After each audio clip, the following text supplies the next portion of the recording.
This is exactly right. This episode is supported by FX's The Shards, a seductive drama from executive producer Ryan Murphy. Set in 1980s Los Angeles, the series follows a group of glamorous, deeply entangled high school seniors drawn into a life of wealth, beauty, parties, and excess. At its center is Brett, whose reality begins to unravel when the arrival of a new student coincides with a series of mysterious murders. FX's The Shards premieres August 5th on FX and Hulu. Goodbye. Capture your favorite summer feeling with Pandora Jewelry. Discover a collection inspired by the sunshine, freedom, and moments that make the season unforgettable. From sun-kissed metals to personalized pieces ready to be engraved with your summer mantra. Each design moves with you from beach days to golden nights and every memory in between. Shop Pandora Jewelry's new summer collection in-store or online at pandora.net and let your summer unfold. Goodbye. New beginnings are exciting, especially when they come with 4 wheels. If you're shopping for your next car, start your search with Cars.com. Cars.com has the tools and expert advice to help you find exactly what you're looking for. With more than 2 million new and used vehicles nationwide, it's easy to search, compare, and find the right fit for you. Cars.com is there when you're dreaming, planning, or ready to embrace the new. Start your search with Cars.com. Where to next? Goodbye.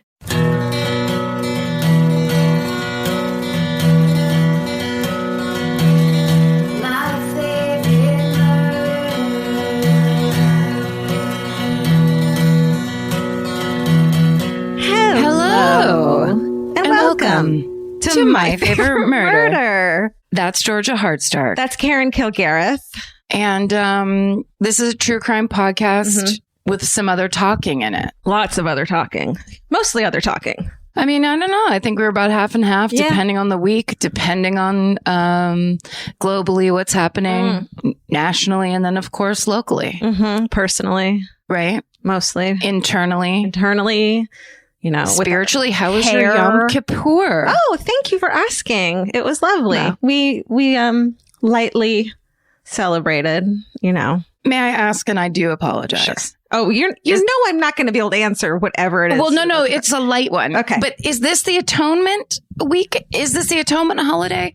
Or is that So Rosh we Hashanah? just had Rosh Hashanah, which is the new year. That's the new year. Yeah. And then I'm going to tell you all about what Yom Kippur is off the top of my head. Okay, it's weird because you're speaking kind of in a stilted way, but because it means a lot to me spiritually. Oh, I see. And so you're getting emotional? You are correct, Karen. It is known as the Day of Atonement, and it's actually, Karen, you might not know this, but it's the holiest of the of day of the year in Judaism. That's why I'm trying to keep my voice down. Right, but I thank you I appreciate you respecting my hardcore religion. Right. And I have nothing to atone for, so I'm not as familiar with it. Oh, that must feel good. Did you know that? I'm the only one. You're just that one person that's kind of sin-free. Not unlike my Lord and Savior, Jesus Christ. You don't know anything about him. That's a different... We'll talk about him on a different holiday weekend. Okay. Is it rude to call it a holiday weekend instead of a religious holiday? Not in America. It's not. I'm so not Jewish that I never even took the days off of when I had a desk job. I wouldn't even take them off work because I'd be like, they know I'm faking it. It's like faking being sick. Like, you're faking being a Jew. You're not going to be able to accuse me of faking being a Jew when I'm doing that privately. Right. Exactly. Yeah. That's my personal life to fake. Looking back, I wish I had, because, I then later learned that even Reform Jews, it's like you take the day off work to honor that holiday as you see fit. It doesn't have to be you in temple praying and shit. Hell yes. It can be I'd fucking take National Popcorn Day off if they let me. Whatever it takes to get out of that building, you do it. Yep. Cash it in. Yeah. It doesn't matter. Amen. Your Lord and Savior. In Canada, it's Boxing Day. I like maple syrup. I'll see you on Tuesday. Canadians love us, so we're basically Canadian. We're very similar. Get that holiday, girl. Well, thanks for asking. Absolutely. Hi. Did you find your skeleton? What? Hi. Did you find your giant skeleton? Conversation hike. No, I First of all, if I were to get that skeleton, I would absolutely give it to Katrina first because she wanted it first. That's okay. Our lawyer is a fucking like Wiccan badass witch. Like, she just has great taste in home decor and loves Halloween. Yes. But most people saw this happen, and we've already talked about it on at least one of our podcasts, but they sell, not anymore at Home Depot because they sold out, but for $300, they had a 20-foot skeleton you could put in your front yard. And somebody retweeted it on Twitter. The second I put my eyes on it, something changed inside me. You could liken it to a religious experience. You could liken it to love at first sight. Yeah. But I was overcome with a sense of security and a sense of that someone was going to defend me from all the terrible things in this world. And that was that 20-foot skeleton with light up blue eyes. I would like to talk to and congratulate Sue in the buying department, who was like, hey guys, I have this great idea. I found these like 10-foot fucking glow in the dark eyeball skeletons. And I thought it'd be great for Halloween. And everyone was like, that's stupid. So they sold out immediately. And she was like, what the fuck did I tell you guys? In August, I was like, buy more. Yes. Sue has been pitching this at like the Home Depot staff meetings. And everyone's like, oh my God, she's going to talk about the skeleton again. She's like, I think we need to get ready. And this year's Halloween, because it's been the scariest year we've ever had, it needs to be the scariest Halloween. Over the top, we need to go. We go big, over the roof line.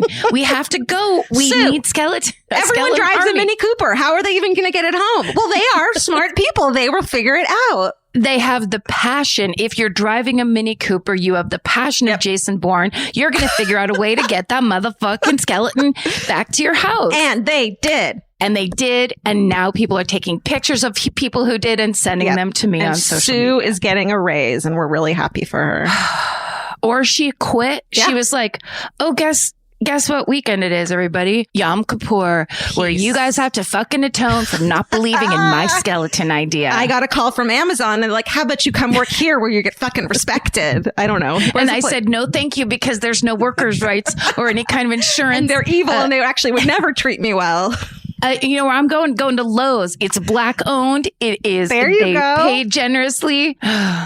We always have to put politics into it. Always. We are just a broken. No, we're not. They're the only record that's playing. That's right. What's important is, what have you been watching on TV lately? Okay, here we go. Well, do we first talk about the new season of Fargo? Yes. Let's do it. Season 4 of Fargo. We watched, there's like 2 8-hour episodes just to like kick off with.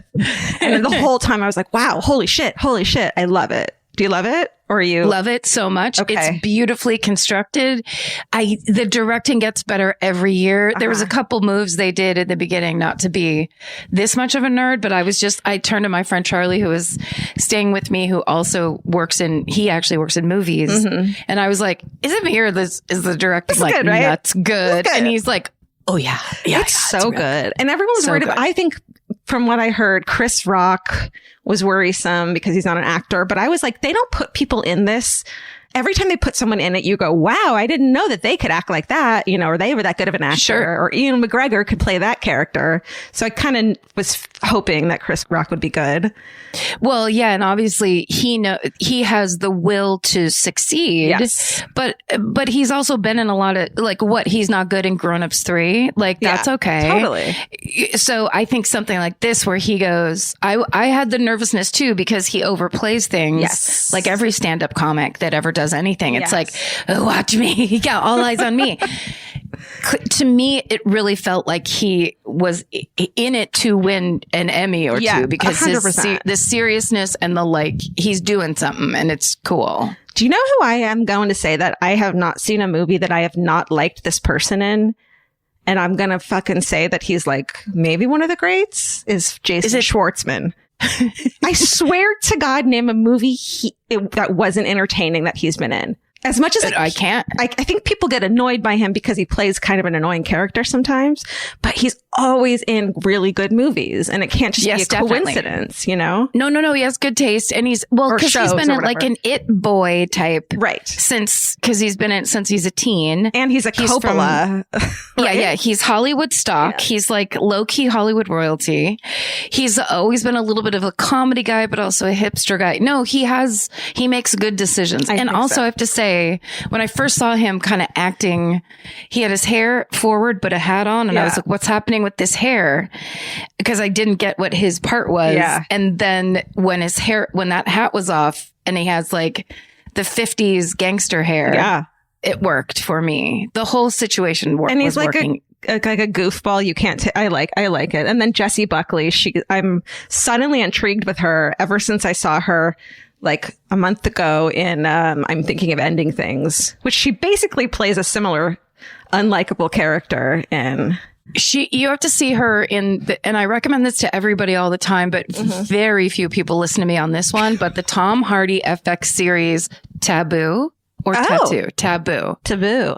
Taboo. She plays a woman in it, and it's the 1700s England or early 1800s England. I can't remember, but it's so good, and she is great. She's not very the barmaid, serious. Is she? No, I'm thinking of a different show. I know I don't think there's a part. You're thinking of Cheers. That's Diane from Cheers. That's Shelley Long. Very different actress. Very different era. Okay. But anyway, it's just a good thing if you're looking for something to watch and if you like period pieces, if you like that good old snack Tom Hardy. Dude. It has everything, really. Love it. Love her name's Mary Crutchfield, who is like the narrator and main character.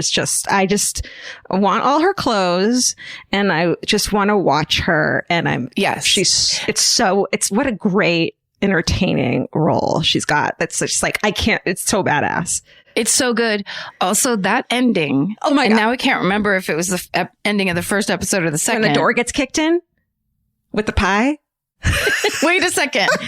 When the girl, the actress we were just talking about, the nurse, is just standing in the window going, there's another episode that's up. They put 2 episodes up.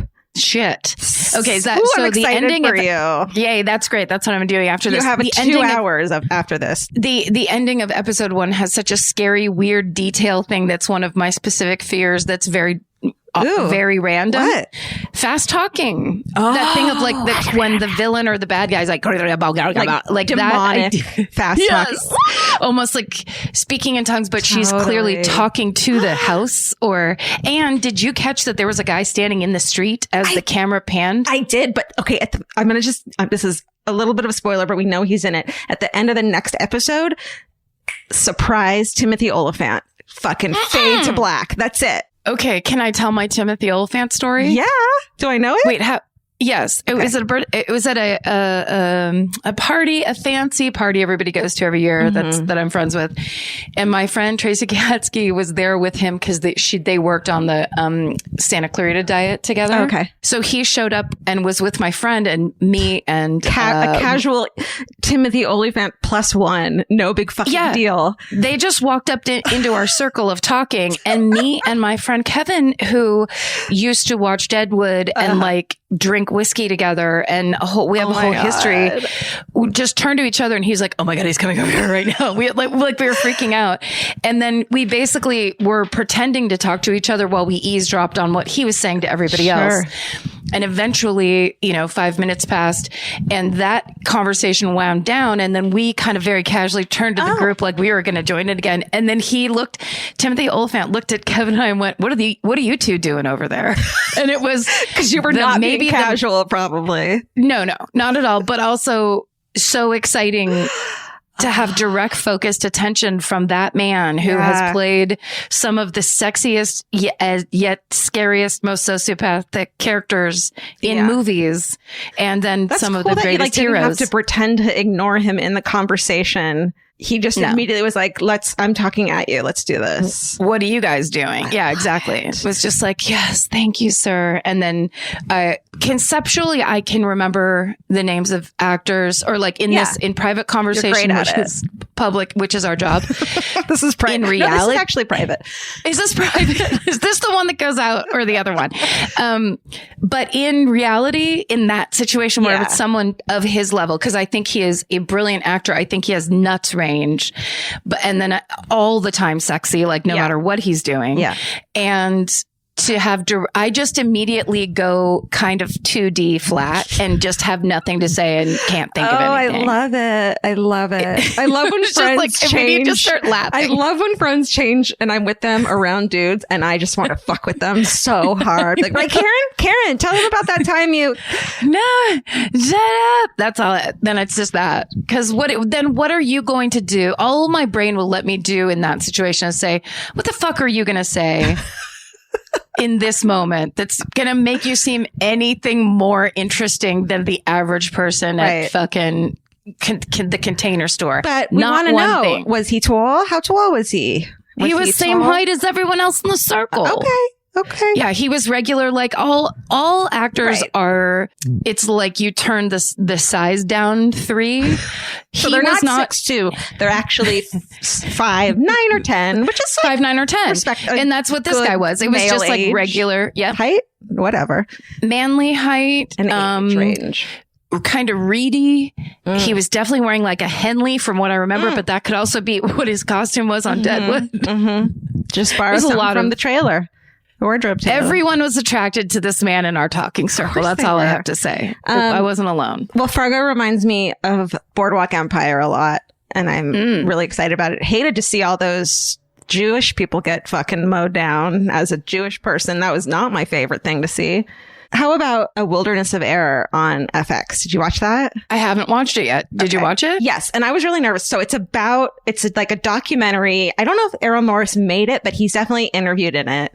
He wrote the book. Yes. And he's like obsessed with this case. I am so obsessed with him. He is a fucking treasure. Yeah. I adore him. And the Jeffrey McDonald case I covered for the show once in some episode. For the show My Favorite Murder. For the show you might have heard of it. And so I felt like I know everything about it already. There's nothing new you can tell me. There's no new details that they've uncovered, maybe. And so I was a little worried, but it's fucking good. It is fucking good. And it is like, I just forgot how crazy it is. The father-in-law, so the Colette, the wife who was murdered, the father-in-law is the one who goes fucking nuts and originally was supporting Jeffrey McDonald, saying my son-in-law would never do this. And then he fucking, and it's her stepdad. It's not even like, so you're like, what's happening? But he's so passionate. He's like, he devotes his life to getting this fucking guy who killed his daughter and grandchildren. And it's like hardcore, man. It's good. I can't wait to watch it. It's the kind of thing, it almost feels like end of semester final kind of thing where it's like, here's the true crime case. What do you know about it? Well, what you know is wrong. And then that's wrong too. It's like one of those things where, it's just kind of the deepest of dives into how these cases get fucked up, how the system doesn't work. To me, it's not about is he innocent or guilty, because the physical evidence, he's guilty as fuck. What it is the trials and them trying to get justice afterwards. That is the story. Does Errol Morris think he's guilty or innocent? I don't know. He hasn't said. If he doesn't, there's no way Errol Morris thinks he's fucking innocent. I'm just guessing that. But there's fibers underneath the wife's body that are clothing from the pajamas that Jeffrey McDonald was wearing. Like, there's those things. And there's, everyone had a different blood type. So they know that the blood type B was in this room and it shouldn't fucking be there because and the children are laying on their sides. And he said he gave them fucking mouth to mouth. And why are they on their sides if that's the case? It's like shit like that. That's just like, I fucking think he did it, but who knows? Yeah. I want to see it. And also just because everything else Errol Morris makes is innovative. It's fascinating. Mm-hmm. It's all about the study of human personality. The stuff that makes us feel like weirdos. He's just like, but let's get into it. Yes. No, he's very good at what he does. I can't wait to watch it. Okay, that goes on my list. You guys will love it. And then Fargo episode 2. Yeah. God. What else? Really missed that one. So wait a second. They released 2 at the beginning to get you kind of going on your binge, I think basically. So. You know how they do that where they're like, the first 2 episodes uncut or on whatever the fuck. I don't know. Uncensored. Suddenly it's triple X Fargo. I finally watched the final episode of Love, Fraud. Dude. Right? The last half hour. Spoilerama, obviously, this entire section, but fucking Twitchy McGee over here. What the shit? Now look, this is the thing that we do. I'm going to say this in the beginning of this. Okay. This is the thing that we do where we are armchair quarterbacks about true crime things we watch. Yeah. Our opinion is not based in science. It's not based in, it's based in things I overheard my mom say around the kitchen table. Pure passionate fucking spewing out of our faces. Yes. That's all and pure opinion. Yeah. And I will say this. Okay. That man talking to camera and only blinking with one eye like a Gila monster. And calling her the wrong name multiple fucking times. Did you notice that? Well, I thought he was calling her Rachel. Heidi, he calls her Heidi a couple times. He calls her the wrong name a couple fucking times. In that like weird... Could there have been two documentary filmmakers okay, but present? Why would they... Maybe. Okay. Go on. Just saying. Maybe. But the amount you're right in what I did notice, the amount of times he used the name. Talk about a red flag. Do we ever talk about that as a red flag? If someone people uses who are trying to convince you of something and they repeat your name over, they start the sentence with your name and finish. Yeah, I never say, okay, Karen, let me tell you about this thing I saw. Like, I don't need to. I'm fucking addressing you. You know I'm talking to you. You can feel the connection we have while we're speaking to each other, and you know when we are disengaged. Right. I think people like that don't. And also they're looping you back in to Georgia, the thing I'm convincing you of, Georgia, like pinning you down like an insect on a piece of paper is what he's picturing it as.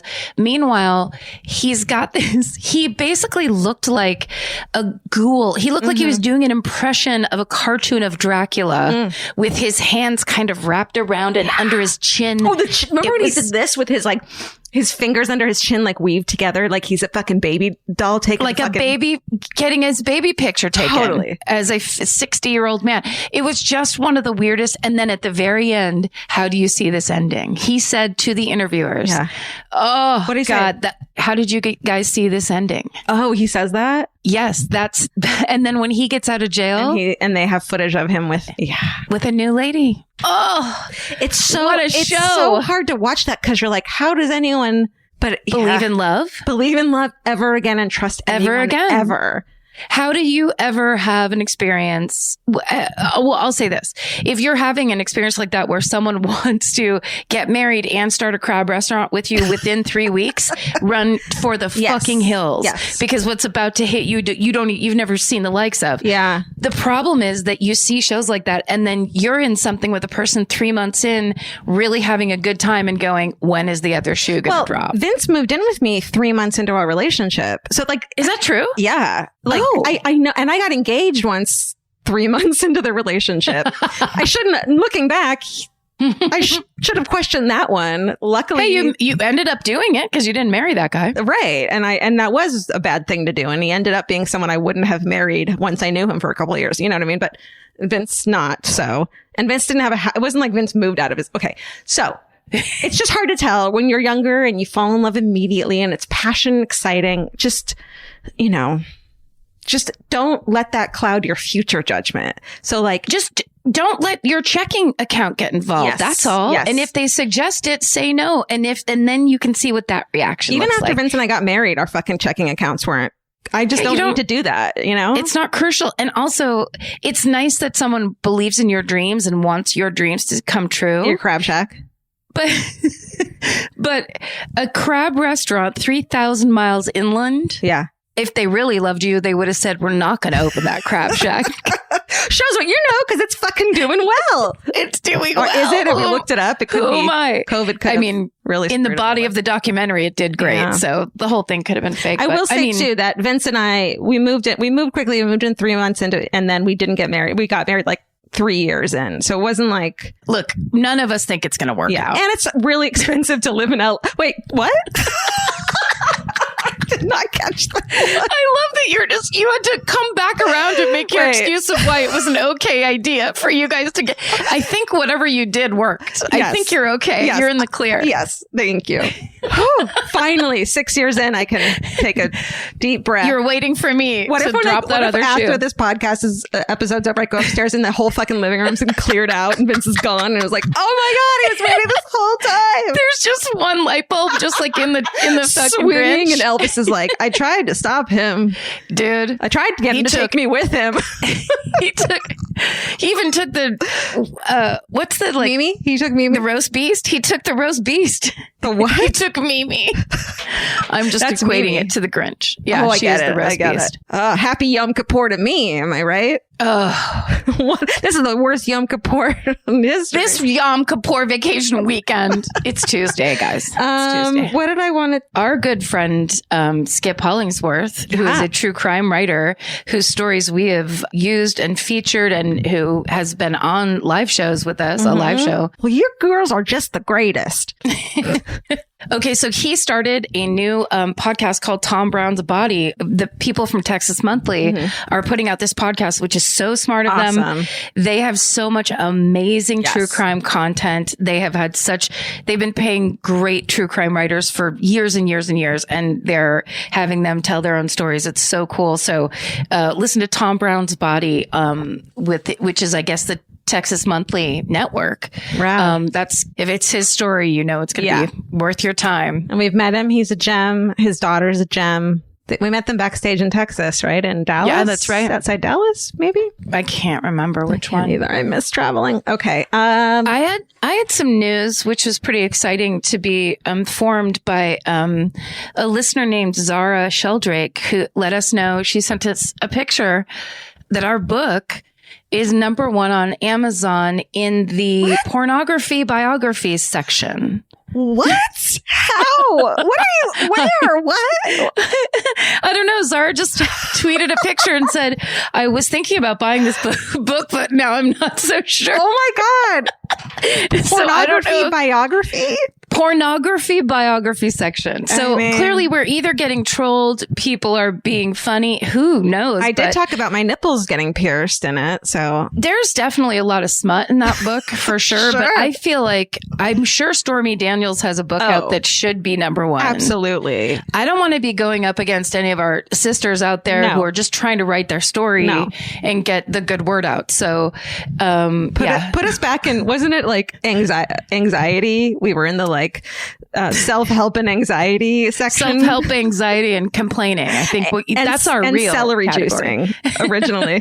Oh, that's right. So our paperback of Stay Sexy, Don't Get Murdered is coming out in May, and I think you can pre-order it now, which I guess it's so far away. I don't understand books. Do you know when it's coming out in May? I think your birthday. It's on my birthday, May 11th, 2021. Happy fucking birthday. And it's going to have bonus content in it. And you're bonus like, what is that? Content. And you're like, well, when you find out, you're going to be stoked. We can't see. I can't tell you. We're putting out a mini CD of songs like this. Timothy Oliphant is gonna come hang with us. What are you two talking about? And we're like, what Timothy Oliphant, I don't even know. Timothy Oliphant. Looking at me eye to eye, cause you're not particularly tall or short, but you sure are fascinating. We don't even care, cause the tone doesn't matter to us. I think Georgia, I don't mean to, I see that character as your backup singer character because the way you're kind of like doing some shoulder shimmies, but then it's a lead part because what you're singing is really telling a story. I don't know who that was just now. That was Georgia. 2 small Italian white wine sparkler cans in, and I like her. Hey, Italian white wine. Hey, I'm Jason Schwartzman's wife in a movie.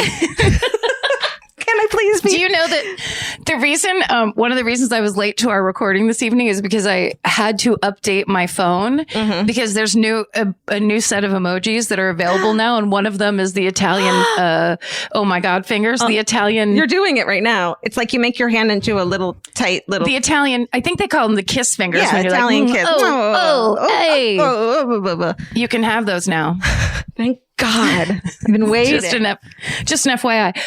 Wait, The fact that I didn't lead with this is hilarious, but it's because it's a corrections corner. Oh my God. I have never seen more corrections on anything than this one. On this one. And I'm so mad. I heard it wrong. I heard what you meant to say. Thank you. Which is why we're the same brain. Zoom works if you work it. I'll tell you this, that I absolutely accept people tweeting at me, letting me know when I make mistakes. Because it's a funny, but I want you to know. It's a funny mistake. This one's a funny mistake, but I just want you to know that if you're the first person who lets me know, if I find out from you personally that I made this mistake, any mistake, I hate you. Just so you know. So you can absolutely tell me, and you can so good to know. You can try to hedge it and whatever, but I will absolutely look at your name. I will look at the avatar or whatever they call it, the icon that you use. Block.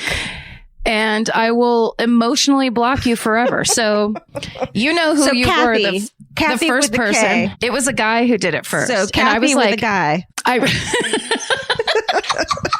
That's Robbie. Robbie. AKA Kathy and Robbie. The guy who let me know this first, I was positive he was wrong. Of course it was a guy. I was, yes, of course. Because I remember doing that little speech and being so proud about running that string of words together. Well, tell everyone what it is, because I think... I was trying to, when I was explaining the terrible Elon school story last week, to Georgia, you were just like, so the kids are in charge. And I was like, yes, it was like a private, for-profit Lord of the Rings situation. But I knew you meant... Lord of the Flies. Lord of the Flies. And that's what I heard. Thank God for you. But apparently that's not what you said.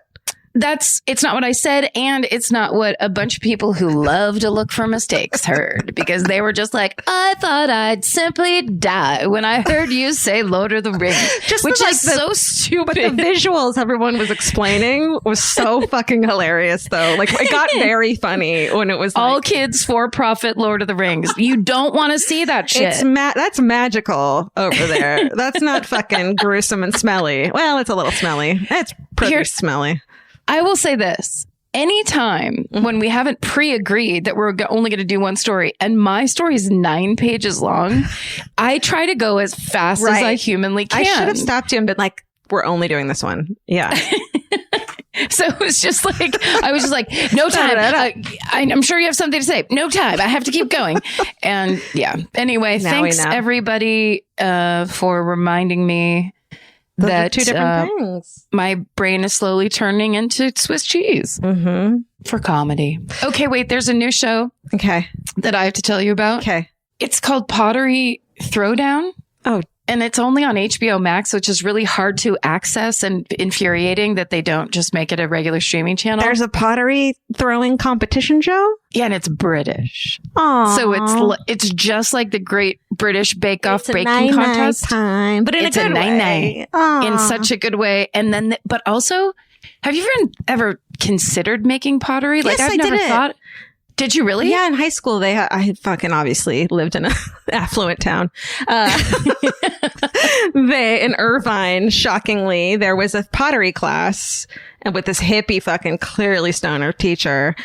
Did you get to work the wheel? Yeah, you got to. Once you were like a junior, they let you use the wheel, and it's exactly what you think it's going to be like on Ghost. It's fucking awesome. And there's places now around town that before COVID that you can go and learn how to throw pottery. It's really fun and pretty easy. It looks amazing. It doesn't seem easy at all the stuff they were doing. It's not easy to make basic shit. To make complicated, beautiful stuff, it's hard. But like, just to make, my mom cleaned out her storage recently and was like, here's all your pottery from high school. And I was like, I don't want it. I know. I do. I threw a lot of it away, which I felt sad about, but I kept one thing. It's really ugly, but... Is it an ashtray made of coiled up snakes? That's my favorite pottery. No. That's what I can do. You can do that. I can roll out some clay into like 8 snakes, and then you coil them all up and you smoke right into them. I think we need to get you a pottery wheel for your garage, just so like Karen can like go live her best life, put on a muumuu, go out there. Hey, fuck you. You know what? Fuck you for the last 3 words that you just said. You said you wanted one, not a muumuu. A caftan. I meant a caftan. I meant a caftan. It's too late. You fucked that up really badly. So me living my best life is me going alone into my garage in a moo-moo. Absolutely not. I'm picturing you living in Eugene, Oregon, and like atone for what you've done. I will atone by telling you again that Kevin Bacon follows us on Instagram. I just want to bring some light and love into your life, and you can't get mad when Kevin Bacon. Beautiful left turn. Thank you. You know what? There's nothing more satisfying to a person like myself who's lived in Hollywood for so long, who's dreamed of Hollywood for so long, who was a child of the 80s, than to have a podcast that someone the likes of the great Kevin Bacon listens to. Or at least follows us on social media. Maybe he doesn't listen to the podcast. Why don't he follow? He follows My Favorite Murder, which is like, I don't think you follow podcasts unless you listen to them. Maybe you follow whatever. What if he is weird? But he's married to, he probably is, but he's married to Kira Sedgwick. That's right. Who seems like a sweet baby angel. Like, how could you be weird? I mean, look, it wasn't a sincere question. Well, listen, I'm glad we moved past that. When you said we're going to wear a muumuu, yeah, did you see that there's a dog grooming contest show now too? Yes. Is it Top Dog? And friend of the podcast, Jess Rona from Jess Rona Grooming is one of the judges. Oh, cool. And she's awesome. And she's really, really good at her job. She's a judge probably because the host is Matt Rogers, who's a comic. And then there's two judges and she's one of them. And she's definitely a friend of the family. Nice. What a family we're starting to build here. Are you supposed to like your family? Because what a magical assortment of family members that I'm not used to. This is a new sensation completely for me. It's like, I like my family. No, I like my family. Really quickly, have you watched, or did we already talk about, stop me if we talked about this. Have you watched P-Valley? P-Valley? Down in the valley where the girls are naked. Have you? It's a show on Stars, I believe. It stands for Pussy Valley. No. And it's about strippers in a fictional town in Mississippi. That sounds fun. It's so good. Okay. It's so good. You have to see it. And because you're such British. A fan. No. But because you're such a fan of is it called pole dancing, or is it there's some unbelievable pole dancing in it. Like, I love that shit. The shit where one climbs up and they stand on the girl in the middle, and then the girl underneath is pretending like she's standing on upside down. Have you ever seen that shit? That is acrobatics. That's not. It's amazing. It's Cirque du Soleil shit. It's so crazy. Time and effort it takes, and fucking what's it called when you have muscles on your stomach? Core. The core it takes to be able to do that is incredible. It's nuts. Yeah. I love that. And the show itself is fascinating. And it's really good. Hardcore respect. P-Valley, if you're looking for P-Valley. I'm so hardcore respect to this. Like, that's just, it's unbelievable. Yeah. Oh, so can we do a merch corner real quick? Please. We now have it for like a Halloween, or if you're just year-round goth spooky or Halloween. Metal. Spooky Halloween. We have spooky Elvis merch. It's this glow-in-the-dark design of Elvis as like a zombie cat, right? Would you say? Yeah, or it is a little bit like black metal eye makeup. Oh, we talked about that. Either black death, dark, black, gothy, deep topic metal. Exactly. Hot topic. What's Hot Pockets? What? Yes.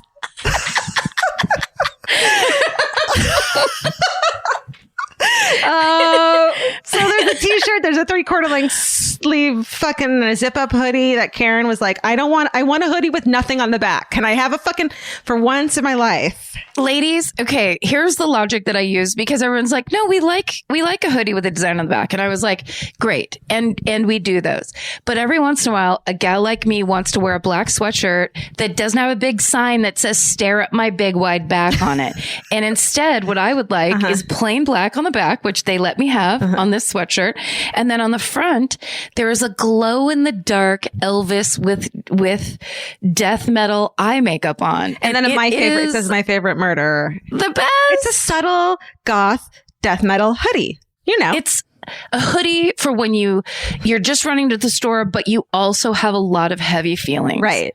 And you don't have to compromise on that just because you're going to the store. No. Get this sweatshirt. No. Express yourself. And also back me up that we don't always want some big old like Shinzano ad on the back of a sweatshirt. Being like, look at this thing instead of my butt or whatever. Enough. Look at this thing instead of my butt. Also, while you're there, we have the My Favorite Murder black and white logo pin and the My Favorite Murder Stay Sexy face mask, and both of the proceeds for both of those go to really good places, so check those out as well. But yes, you can spend money on yourself and have it be going to great charities. Remember when your big sister said you were a selfish bitch that one time in 8th grade? Prove her wrong, honey. And hold on to it even tighter afterwards. Shove it in her face. Buy her a fucking pin and a mask, that bitch. Yeah. Look who's selfish now, bitch. You just got a pin and a mask. Proceeds of which. Hate you. All right, so it's my turn this week. It's your turn this week. I am excited about this one thing. Okay. Every piece of furniture you own has a story. Sometimes it's an heirloom, and sometimes it came with the house because it was too heavy to move. If you're ready to start a new chapter with your home decor, there's Article. Article makes it effortless to create a stylish, long-lasting home at an unbeatable price. They take great care in curating their collection, focusing on pieces that stand the test of time. We've talked about Article for a long time. There are pieces in that catalog that are so affordable that are room changers. And if you go through there and there's like a little something you don't even realize you need it until you see how they have stuff set up or what style combinations that they're doing, where they do the boho chic, there's mid-century, it's a little bit modern, it's something new. Like there's so many choices in there, and it's not going to break the bank. As someone who's interested in tons of different styles and time periods, Article covers them all in one place. I love that. I know I've mentioned already how much I love my entryway table, but I swear to God, because the path that it's on, I pass it 4 times a day, and I love it more every time. Article is offering our listeners $50 off your first purchase of $100 or more. To claim, visit article.com/murder, and the discount will be automatically applied at checkout. That's article.com/murder for $50 off your first purchase of $100 or more. Goodbye. There are some questions humanity may never be able to answer, like, what's the meaning of life? Or even worse, what do I make for dinner? Luckily, Hungry Root has one of those covered. Hungry Root is like having your own personal shopper and nutritionist all wrapped in one. They'll take care of the weekly grocery shopping and recommend groceries and meals tailored to you. Imagine a world where shopping, planning, and cooking food is simple and stress-free. That's a reality with Hungry Root. Once you tell them about your goals and preferences, they fill your cart with personalized recommendations. And those recommendations get smarter as Hungry Root learns more about what you did or didn't like. Most of Hungry Root's recipes can be made in just 15 minutes or less. I complain about dinner and cooking and that kind of stuff constantly, and Hungry Root provides exactly the thing I'm complaining about's solution. Like, they make a zesty chicken avocado sweet potato bowl that is exactly what I want at the end of the day, but would never, ever take the time to make. And with Hungry Root, it's just right there. It's waiting for you. For a limited time, get 40% off your first order, plus get a free item in every box for life. Go to hungryroot.com/MFM and use code MFM. That's hungryroot.com/MFM, code MFM, to get 40% off your first box and a free item of your choice for life. Goodbye. Current you is trying to get through today. Future you would like it if you thought about tomorrow every once in a while. Now, both versions of you can work toward the same goal with Acorns. Acorns is a smart way to give your money a chance to grow. You can sign up in minutes and start automatically investing, even if it's your spare change. The Acorns potential screen shows you the power of compounding and how your money could grow over time. You can quickly adjust how much you're investing every day, week, or month to make sure you're always building towards your goals. Whether you're just starting out or thinking about settling down, Acorns supports your big and small goals across every life stage. Sign up now and Acorns will boost your new account with a $5 bonus investment. Join the over 14 million all-time customers who have already saved and invested over $27 billion with Acorns. Head to acorns.com/MFM or download the Acorns app to get started. Paid non-client endorsement. Compensation provides incentive to positively promote Acorns. Tier 2 compensation provided. Potential subject to various factors such as customers' accounts, age, and investment settings. Does not include Acorns fees. Results do not predict or represent the performance of any Acorns portfolio. Investment results will vary. Investing involves risk. Acorns Advisors, LLC, an SEC-registered investment advisor. View important disclosures at acorns.com/MFM. Goodbye. Georgia, do you feel ready to deliver the solo story of this week? I'm ready. It's a heavy hitter, I think for me, and it'll be for you too, and a lot of people our age who I want to be like, I can't believe we haven't done this, but we haven't because it's hard. Because this is a case that I think for a lot of us kind of made us into murderinos and like made us obsessed with true crime and really affected our childhood, our lives, our parents' lives. But there's a lot of twists and turns that I kind of haven't been following because it's so hard to talk about. But this is the story of Adam Walsh. Have you not done this before? I haven't. Or have I not done this before? I checked it. Did you? There was a hometown. No. But I may have done it at a live show and then it just never aired. Shit. Steven? Wait, Steven, you let us know. There was a listener mail. I know that happened in like early on. But did you do it in Florida when we were in Florida? I don't think so. I don't think you guys did it at a live show. I feel like that would stick out. In episode 4, you guys talk about it as part of a listener story. So that's maybe what you're thinking of. Because we definitely didn't do it in Florida because we put out all the Florida episodes. Oh, okay. Leave that. Maybe leave this it's in. The oddest tool. It might be the oddest tool aspect. I bet that's what it is. Okay. Good. Leave that all in. Amazing. This is the behind the scenes of my favorite murder. Oh my God, I think I did that one and I have a panic attack. Here, let me do that again. Okay. Here's my reaction. Ooh, Thank you. A classic. That's what I was hoping for. Like, oh, I can't believe you're going there, whatever. Oh, yeah. Yeah. Okay. That's a big one. Thank you. Obviously, so much information to be gathered from this. I got information from a Time article by Olivia B. Waxman, Investigation Discovery article by Catherine Townsend, Miami Herald article by David Smiley, and then Bizarropedia, Wikipedia, an Uprocks article by Daniel Figueroa, Palm Beach Post by David Smiley, and Arthur J. Harris. There's a podcast called True Murder with a really interesting interview in it that I listened to. Before we get into how much this changed our entire fucking way of lives as people, right? Yeah. Let's talk about Adam Walsh himself. So he was born on November 14th in 1974. He's 6 years old at this point we're talking about.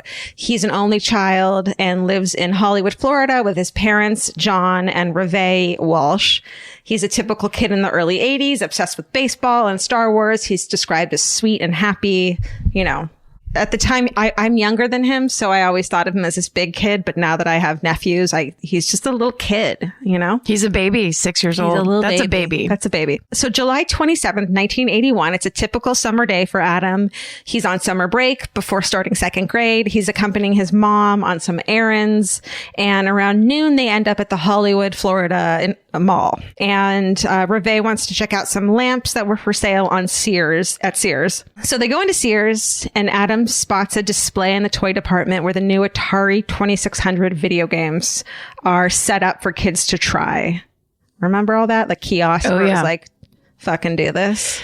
Also, when Atari came out, so I'm older than you guys, and you know, he's older than you, and so he's younger than me, but he's like right between us. You don't understand before video games and then when video games came out. Yes. It was the strangest, most exciting thing. And then the fact that it was like Atari at home and then Atari basically, it was like Pong at home and then Atari, like it just kept going up and getting better. By huge stride. Like between Pong and Atari is it should be 50 years, but it's not. Yeah. So usually you can only play those games at like pizza arcades and shit. Right. It's like the idea that they had a thing set up at Sears would be so exciting to a little kid because it's not that many people have them. Yeah, it's a big, and also this is just at the dawn of them realizing they should be marketing things to kids. Exactly. So it was everywhere in our culture. Yeah. And like any normal little boy, he sees this display and he's like, I want to try or I want to watch. Like it doesn't matter. Like my brother would hang out at the fucking arcade all day, who's basically the same age as Adam, and would just watch other kids play video games. Like that was enough for them, you know? Hell yeah. So exciting. So there's a few older boys taking turns playing the game, and Adam wants wants to watch. So Reve told him to stay there while it was like a couple aisles down. She's going to hop over a few departments over to check out the lamp.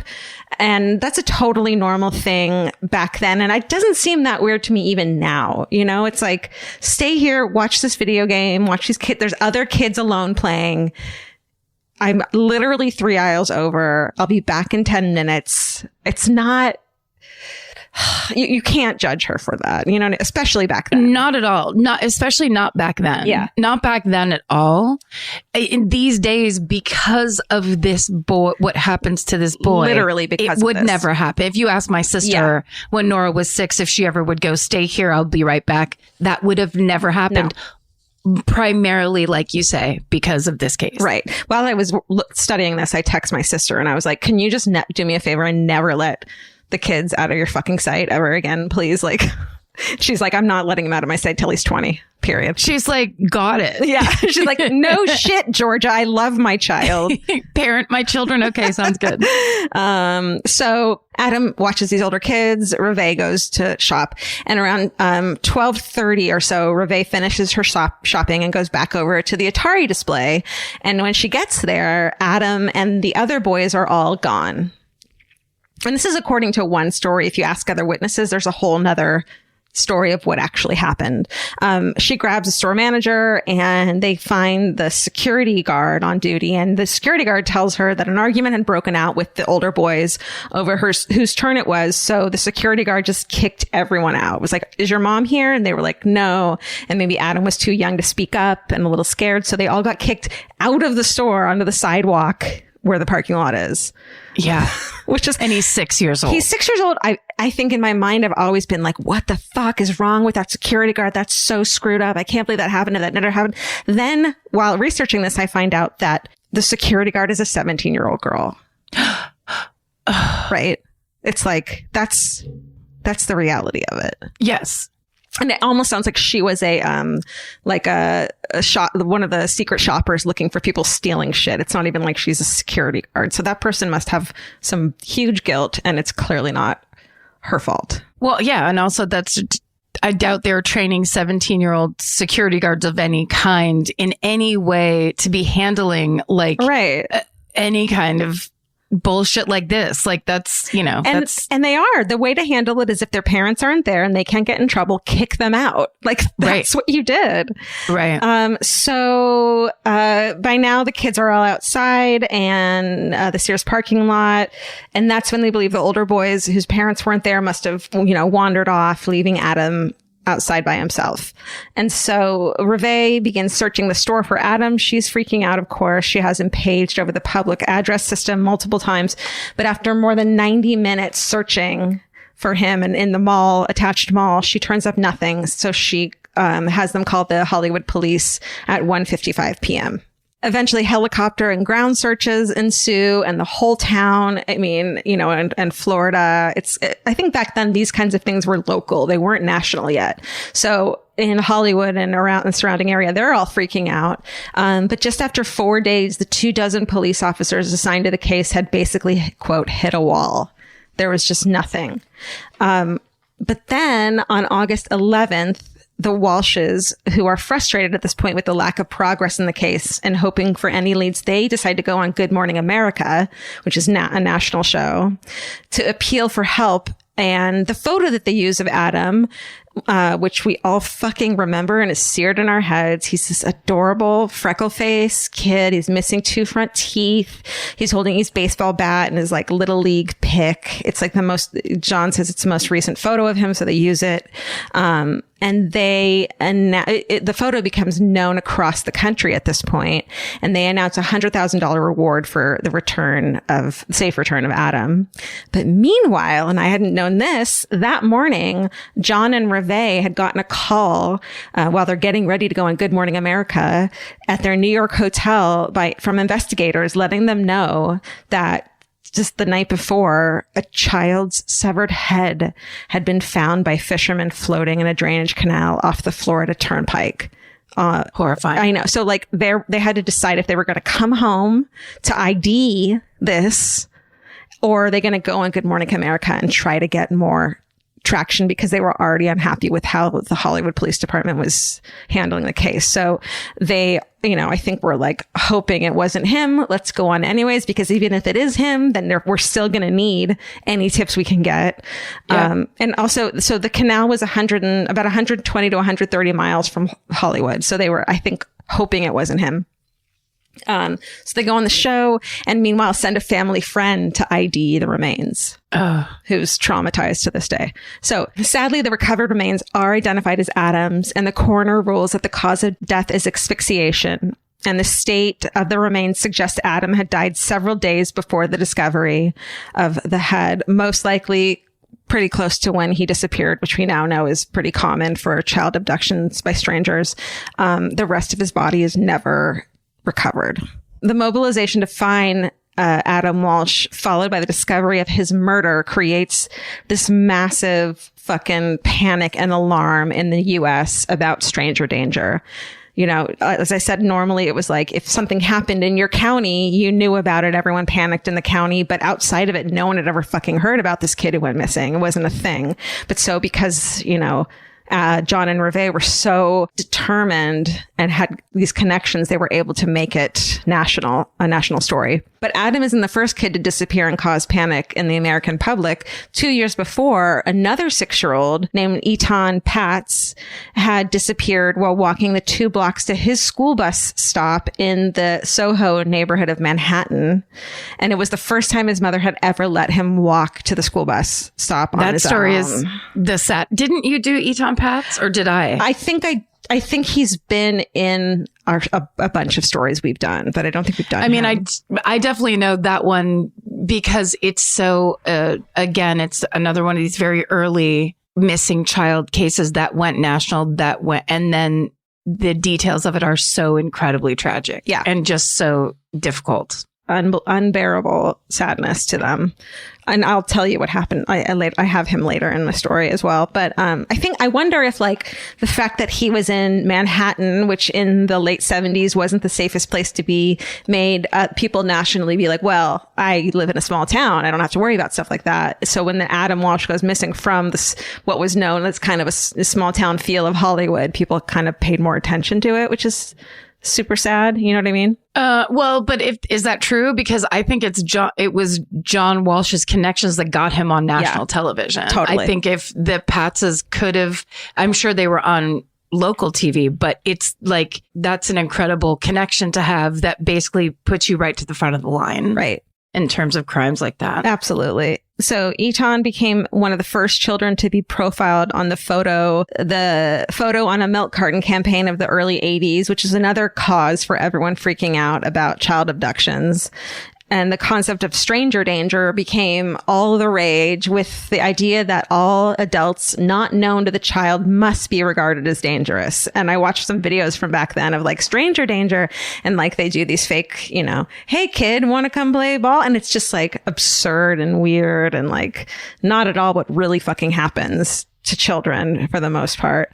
Yeah, except for the differences in the 70s, there was no regard for children staying away from adults in any way. Yeah. So basically they had to make a flip and make it be like, hey, can you stop trusting just anyone that has a puppy that is asking for your help, that like all that shit. Candy or wants to befriend you. I understand, but I don't think this is the same as like satanic panic. Right. Because this was basically like, we could be protecting our kids way better, and people should be, because other adults shouldn't be able to like hit your kids or discipline your kids. Right. And it's all that kind of thing of people starting to really go, oh yeah, no, how about I'll take care of my own kids and you don't worry about it. It's almost like there was an overcorrection, which was okay because there was a lack of correction to begin with.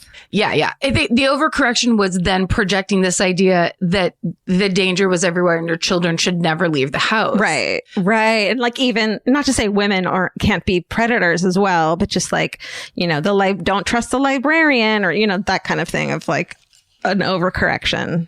Yeah. So kids were being taken to the police station to be fingerprinted. I know Vince told me when he was a kid and they went, which was like the early 80s, and they went trick-or-treating. Every kid in town then had to take their candy to the police department to be, what's it called? X-ray to make sure, there was no drugs or whatever. And it was just like this panic for sure. And also I was thinking about the fact that in 1979 and 1980, the Ted Bundy's trials were going on, and those were like national and huge. So people were realizing that the charming, attractive person who could easily lure women away was not, existed. He was a psychopath too. It wasn't just the fucking lurchy, creepy dudes, Right. Yes, exactly. Yeah. There's the wolf in sheep's clothing everywhere. Right. Yeah. So I think people were just like suddenly stunned. So Eaton's case would remain cold for decades. And meanwhile, Adam became the new poster child for activists that had started a movement in the 1970s to stop, quote, child snatchers. But those activists had focused their efforts on kids who were taken by a family member in a custody dispute, or children who had run away from home, which is the main cause of kids going missing. In fact, a 1990 study of child abductions found that 99% of them were family related. But either way, they were frustrated by police departments' sluggish responses to the case. At the time, as we've talked about, there was a 72-hour waiting period before they do anything to help find the kid. Like an 8-year-old, a 10-year-old, he's a runaway. We can't do anything for 72 fucking hours. And once they did something, they wouldn't notify police even one town over, have any coordinated search going on. And of course, we now know that if a child is actually taken by a predator, the first 3 to 4 hours are the most crucial, or 24 hours to the kid's safety. So John and Reve did personally believe that the Hollywood Police Department botched the treatment of Adam's disappearance at first. They were fucking unhappy.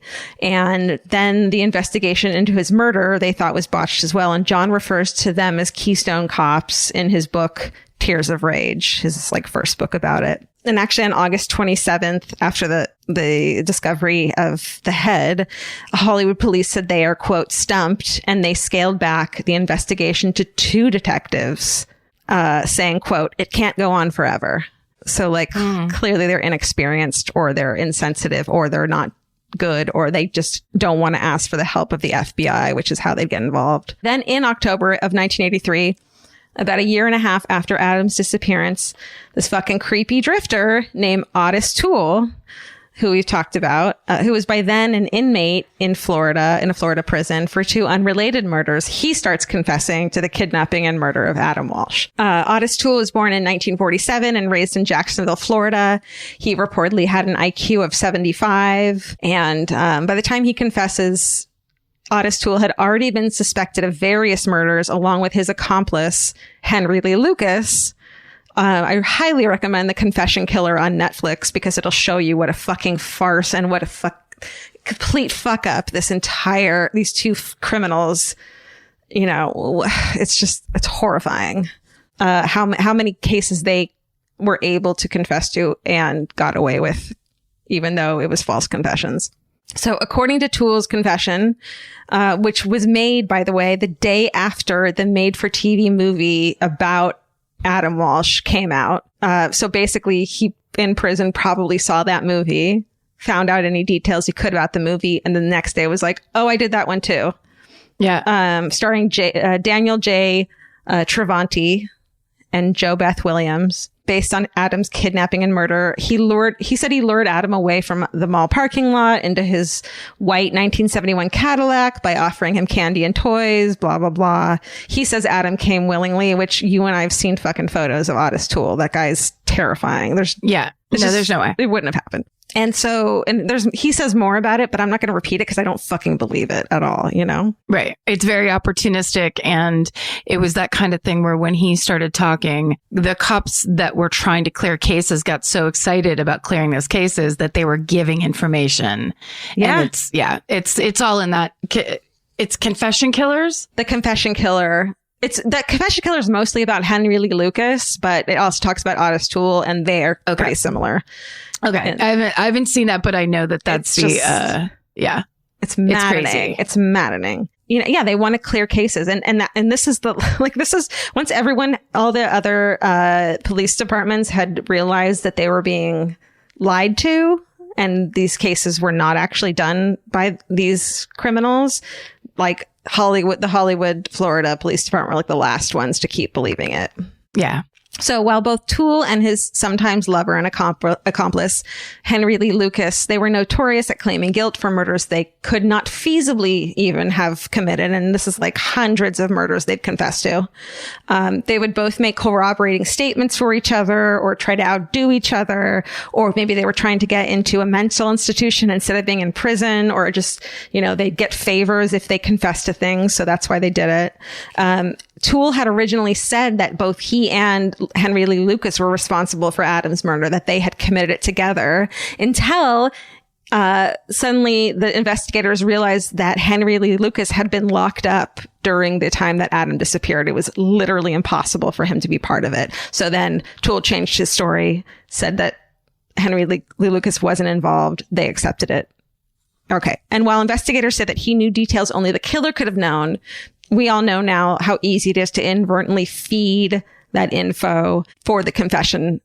We all now know how easy it is to inadvertently feed that information so someone can confess to it. Mm-hmm. It's the same thing as in Serial when they're feeding fucking Jay details of the murder and rewarding him for getting it right. So going back to the interrogation transcripts, Toole doesn't actually give any details. He doesn't give a single detail that hadn't already been made public. So let's fucking clear it all up with DNA testing and the blood that was actually found in Otis Toole's car. There is blood on the fucking ground in the car. Let's DNA test it. Not possible, because a few weeks after Toole's confession, police announced that they had lost his car that had been confiscated, along with the bloodstained carpet that had been cut out from the car and the machete that Otis Toole said he used to decapitate Adam. It's all missing. It's gone. There's no DNA testing to be done.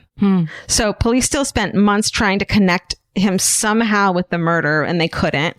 And a year later, after they'd already announced that they had found the killer at a press conference, they dropped Toole as a suspect completely. Wow. Okay. So he eventually retracts his confession, saying he had no involvement. He goes back and forth a few times. It's utter bullshit. Changes the story constantly.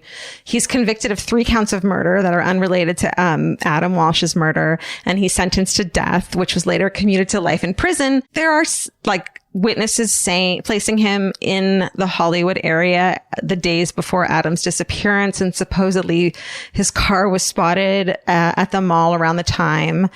Although that's not corroborated until way after, years later.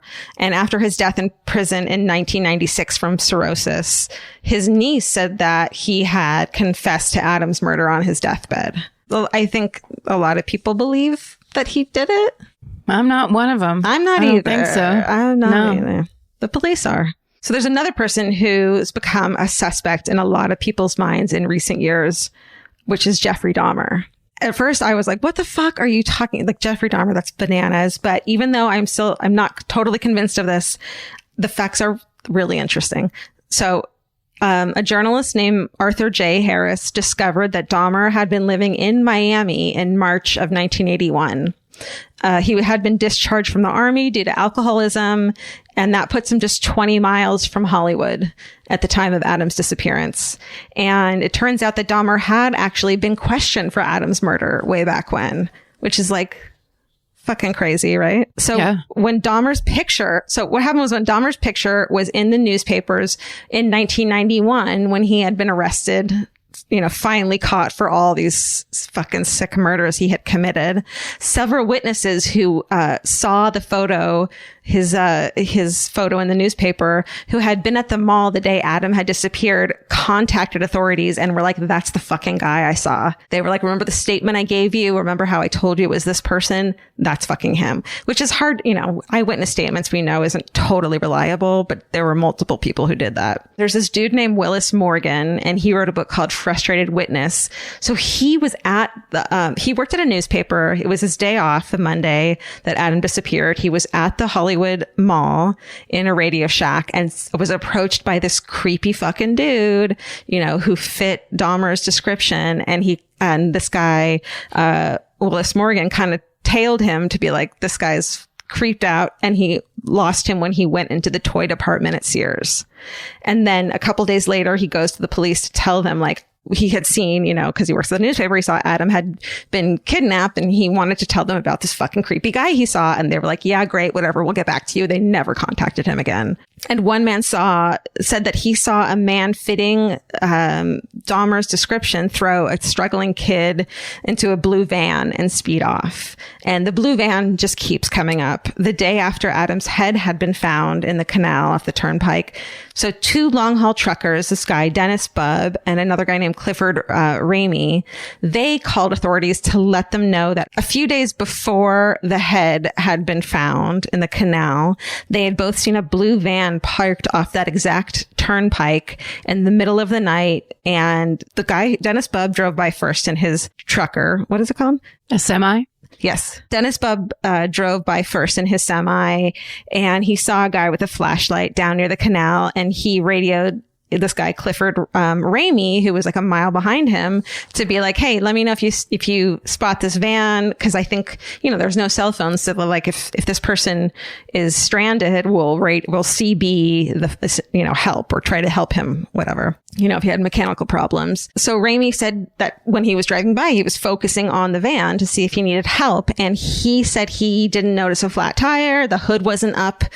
And the lights weren't flashing, indicating something was wrong with the van. And instead, he said he saw a white man leaning through the opening, the slide door on the side and fumbling around with a white bucket. And both said that they had talked to Hollywood police. They called days after the head had been found, like knowing that this might be connected.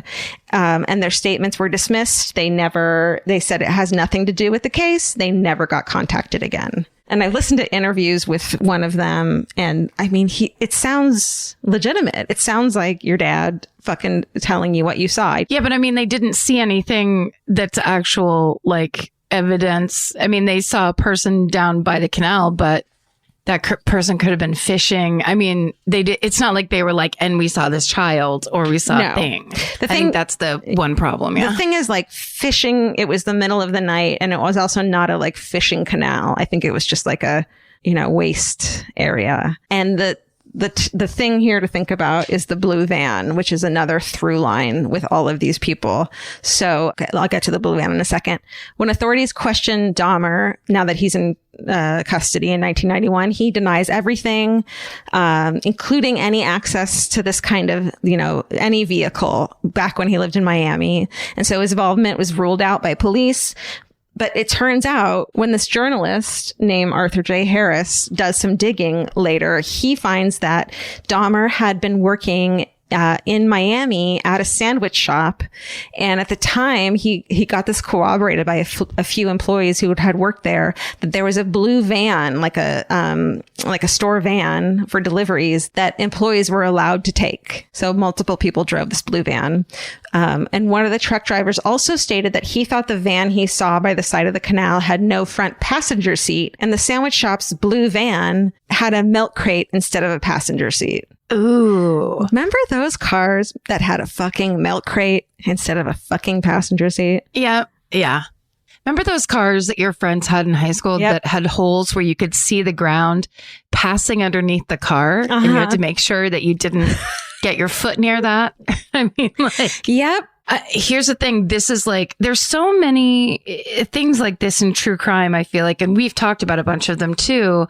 The theories that want to connect big murders to other big murders. Right. And it's a thing much in the same way that the human eye sees faces in wood grains.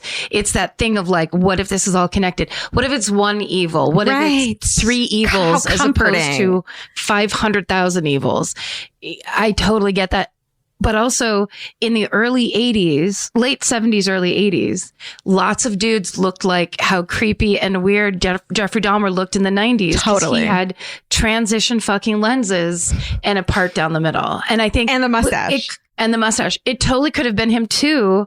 I mean, like, who knows? And when you don't have like good evidence and good police work, then you'll never know. Yeah. To me, Dahmer is more, it makes more sense as a suspect than tool, but I don't think Dahmer actually did it. I think that it's a much simpler explanation. But I think for me, what I've learned from all this is the point is Otis Toole is so not the person, and the case has been closed and they said it's Otis Toole. And I just don't think it is. And I think this whole thing about look how much evidence there is against fucking Dahmer. It's more than fucking Otis Toole. Right. You know, if you want to clear it and actually have a little bit of a chain of evidence, but yeah. Okay. Anyway. And it's funny that you say that because about the, what was not Rorschach, but the face. It's basically confirmation bias. It's when we can see faces, patterns and things. We want patterns. So there's a photo of Otis Toole's floor mat in his car, the one that got lost, where there's like a blood stain, and one of the detectives insists that in the blood stain you can see the imprint of Adam's face, and it's fucking not. It's not that. You can see it if you want to. Like I saw it. It's not what that is. And it's that confirmation bias of see, Otis Toole did it. It's a fucking, Virgin Mary and a piece of toast situation. Yes. Right. Exactly. Where it's like, if it's serving your narrative, it's easier to see things like that. And it's easier to, it's this has happened before in true crime where it's like suddenly there's people that are within 200 miles of another bad thing. And suddenly it's like, well, so-and-so lived there at that time. I mean, okay, let me keep going. Okay, another witness, and there are a couple witnesses from that day at the mall who ID'd Dahmer as being at the scene of there's a similar child abduction attempt at a different Florida mall 2 weeks earlier, and there's a police sketch of the suspect that like you said, it fucking could look like him, but a lot of people looked like him back then. But there are some similarities, and it's a similar type of crime of trying to abduct children. So there's some fucking child abductor in the area at the time. Yes. Yeah. I'm sure there was a lot. And also remember, one of Dahmer's MO when he was caught was decapitation. He was found with 11 decapitated heads in his house.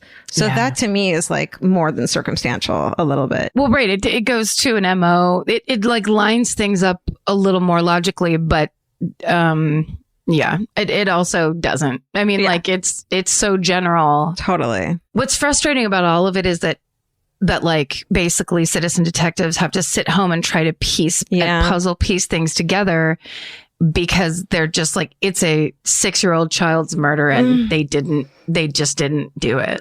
They just didn't. And we want things to be right with the world. Like we don't want 6-year-olds to be fucking kidnapped and murdered. And if they are, then we want the fucking monsters brought to justice, but we don't believe it's happened. I mean, it drives me, knowing this story and knowing how he got kicked out of a Sears at age 6, all you want is that exterior video. But it was like probably before the time where every store had that. It's that kind of thing where like, it's just so frustrating where how could this be? But it's like, this was back in the time where there was big old loopholes. Yeah. Well, if you believe this Dahmer theory, there isn't, Reve never actually says she came back, he was gone, and she found out they got kicked out.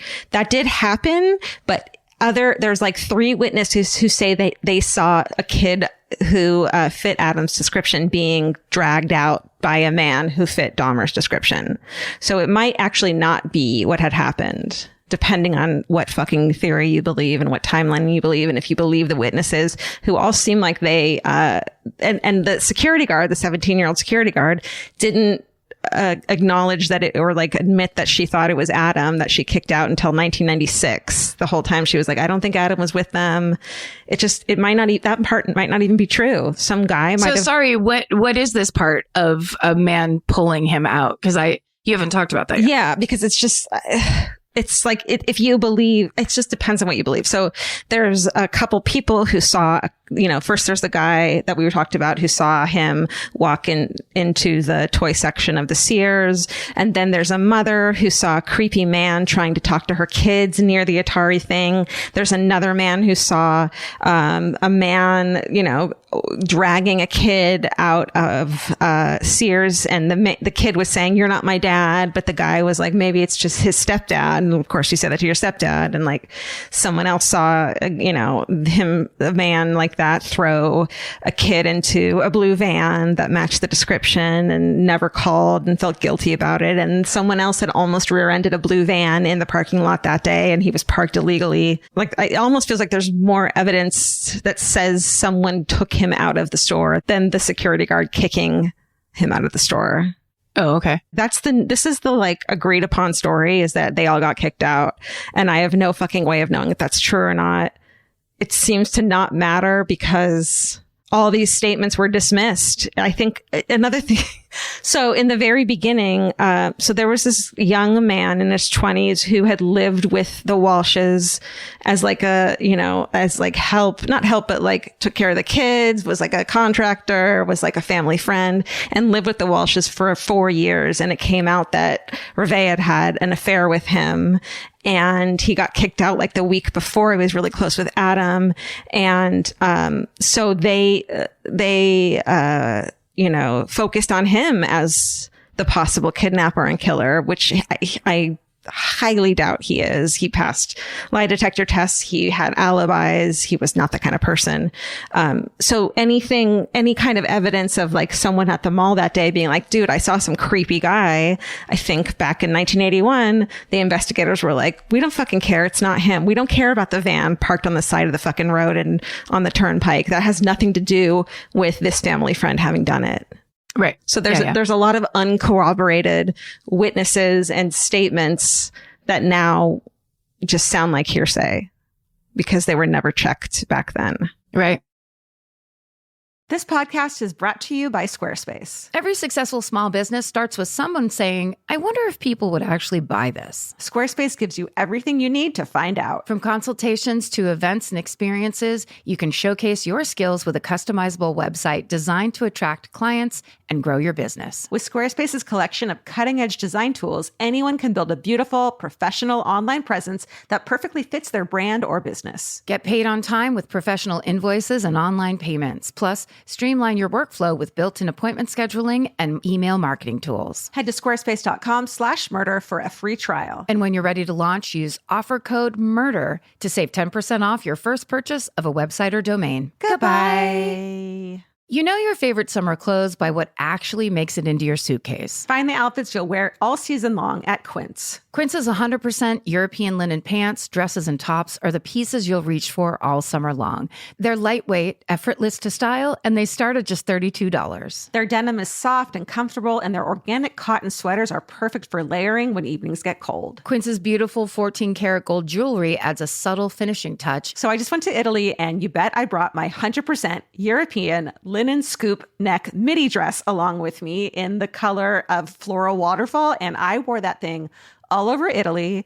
It was like the perfect day to night. It just looked so pretty, and I felt like I looked sophisticated while still being comfortable. Make your summer wardrobe feel easier. Head to quince.com/MFM for free shipping and 365-day returns. Go to QUINCE.com/MFM for free shipping and 365-day returns. Quince.com/MFM. Goodbye. Summer's for adventures, road trips, and adding a whole lot of miles to your car. That's why it's worth stopping at Valvoline Instant Oil Change first. If you need an oil change, make the smart stop at Valvoline Instant Oil Change before you hit the highway. Their trained techs can help you get road trip ready with an oil change and an 18-point maintenance check included with every oil change, checking your tire pressure, wipers, lights, and more. That means they're checking important things before you're halfway to your aunt's house with no cell service. And these aren't just any techs. Valvoline Instant Oil Change techs complete over 270 hours of training, so your car's in capable hands. The best part, you can stay in your car and you're in and out in about 15 minutes. So before your next long summer ride, pull into Valvoline Instant Oil Change. Valvoline Instant Oil Change. Change wisely. Goodbye.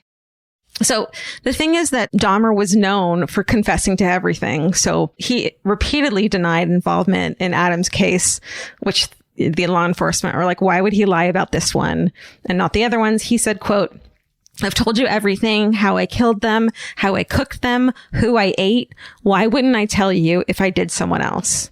But of course, everyone knows that having killed a very young child of, 6 years old would have gotten probably a ton of shit from both the inmates and the guards when he went to prison. I think that's really, there's a lot to that, though. It's him basically being like, I've made these terrible confessions.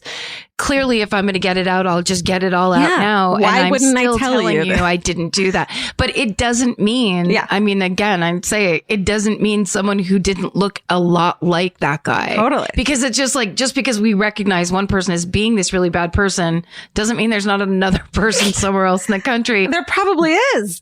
That's really bad, that look like that, you know, that also gives off like intense creep vibes where many people were like, who was that guy in Sears that day? Yeah. I mean, that's really telling. Another conspiracy with the case that you and I have talked about is that a lot of people don't think the head that was found belonged to Adam because, well, it is that of a young boy. It doesn't fit the description of Adam's teeth at the time. You know, he was missing both teeth.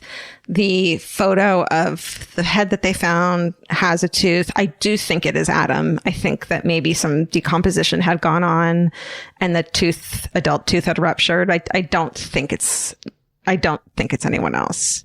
It was so close. There was a child his age missing and that was found within a month.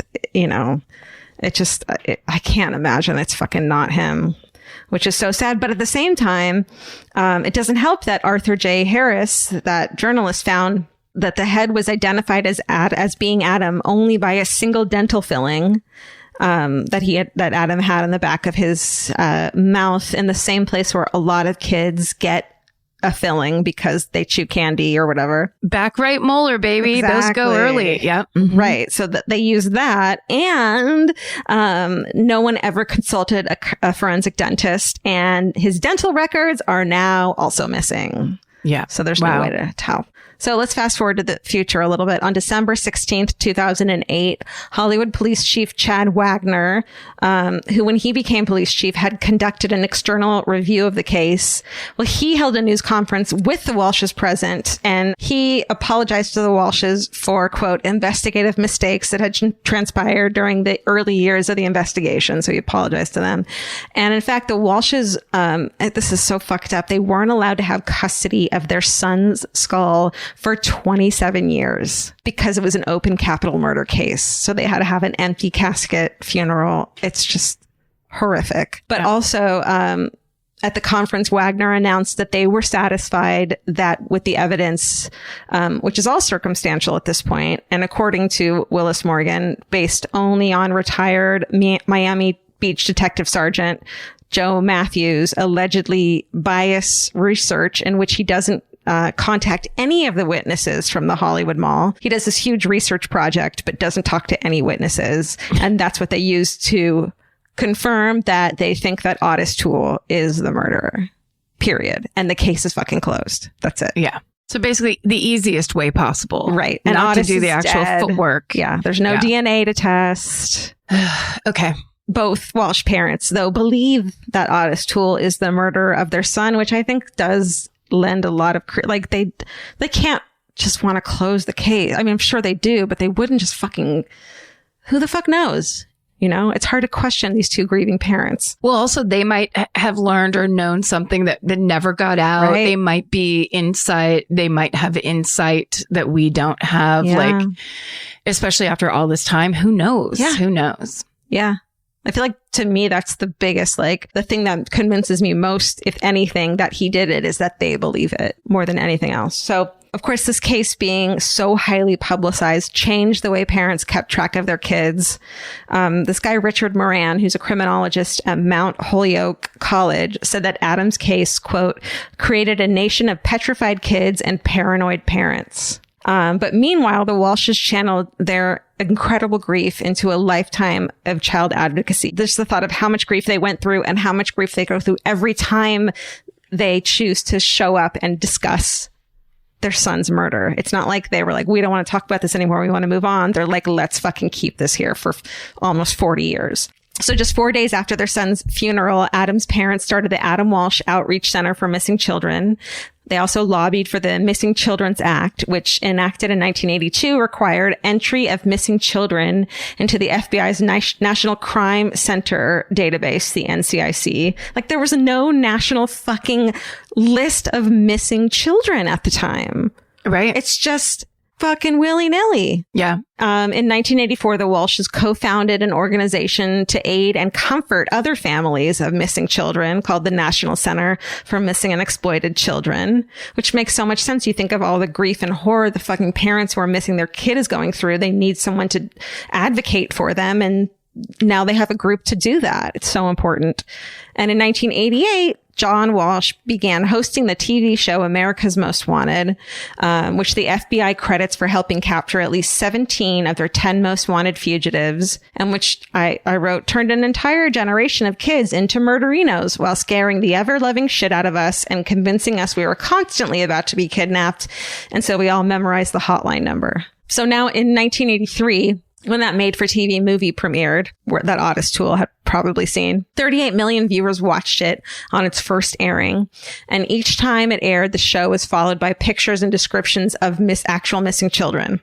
And a hotline was created to take calls regarding those kids. And ultimately, 13 of the 55 children shown in the original broadcast were located. Wow. Yeah, including Bone Thugs and Harmony rapper Busy Bone. Busy Bone was missing?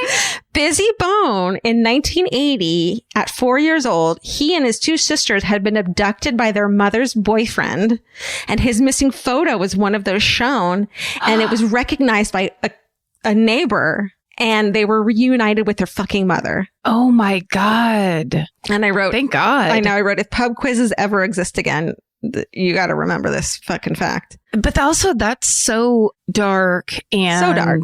Yeah, that would have been just like I mean, that's the other thing too. And you said this in the beginning, but it's most kidnapped children. It's family related. It's almost the entire majority. That doesn't mean that the person that took that child, just because they're blood related, isn't a scary, threatening, awful person, or vice versa, where they accuse the mother of kidnapping the children, but actually they're trying to get out of a domestic abuse situation. So that's Busy Bone.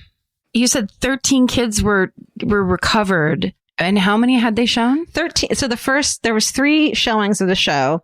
And so in the first showing, they showed different children every showing. And so the first one, they showed 55 children and 13 of them were recovered. Oh, wow. Yeah. That's good. Yeah. That's good. Yeah. So in 1994, big box and department stores began implementing Code Adam, which was used to mobilize all store clerks when a child is reported missing in the store. Because back then, when he went missing in Sears, they were like, what the fuck do you want us to do? We can't do another, they kept doing announcements over the PA system, but they were like, we can't keep doing, nobody fucking cared or knew. There was no process set up where it's like the entire store goes on lockdown. Yeah.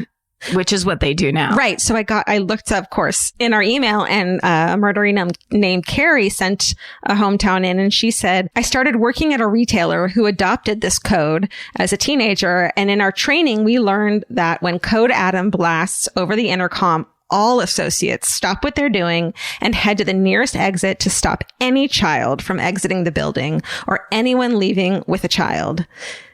She says, I still get teary-eyed thinking about why this was put into place, but I'm very grateful for it.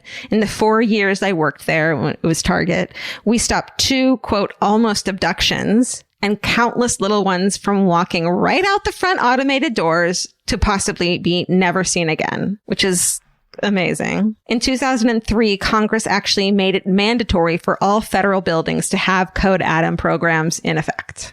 In 2006, the U.S. Congress passed the Adam Walsh Child Protection and Safety Act, a bill which institutes a national database of convicted child molesters and increases penalties for sexual and violent offenses against children. And as for Eton Patz, his disappearance in New York was cold for decades, but his case was reopened in 2010, and eventually his killer, who is a man named Pedro Hernandez, was found, and he confessed. And on February 14th, 2017, a jury found him guilty of murder and kidnapping. And at the time of Eton's disappearance, it turns out that Hernandez was an 18-year-old convenience store worker in a neighborhood bodega where it's thought that Eton had stopped on his walk to the bus stop for a soda. And Hernandez was sentenced to 25 years to life in prison. So next July will mark 40 years since Adam Walsh was abducted. I know, it's 40 fucking years. 40 years. 40 years. John and Reve are still married. They had 3 children after Adam's tragic murder. So John is now in his 70s and he hosts, along with his son, Callahan, Investigation Discoveries in Pursuit with John Walsh. So they're still trying to catch the bad guy. And Callahan said, quote, I watched my parents channel their emotion and their anger and their energy to make sure that there was a response mechanism for missing children because there was very little help at the time. I watched my father go on to capture fugitive after fugitive on America's Most Wanted. They never gave up hope. They never gave up on the fight. So I'm here following in their footsteps. Huge shoes to fill, but trying to fight back in Adam's honor. And that is the disappearance and murder of Adam Walsh. God. I know. So old and deep. Yeah. Deep. And also just terribly, terribly mishandled. And so incredibly kind of unsatisfying in terms of discussing it as a case. Yeah. Because it's just like, and now I'll talk you all the way up to this point and then we hit a wall. Yeah. And now this is theory. And now this is, I mean, that idea where you're talking about there's witness statements saying a young child was being dragged out of the store, that it sounded like more than one person. It didn't sound like a ton, but I saw a creepy guy that day. There was a attempted abduction 1 town over. Here's his sketch. Like, do something. All that, like all of that should have been, it's just so frustrating. It's funny because I was going to say I have that same frustration when basically this feels like a cold case that isn't a cold case, but it is a cold case knowing Ottis Toole confessed to hundreds and hundreds of murders he had nothing to do with. Like that, it's just so embarrassing. It's just so, yeah, it's just frustrating. And there's the question of like, is the evidence missing because they wanted to pin it on him and so they just happen to not have it because it would prove otherwise? Or, I mean, in 1989, did, some fucking rookie officer like steal the machete to show to his drinking buddies? And did someone steal the I mean, that's like the fun times, right?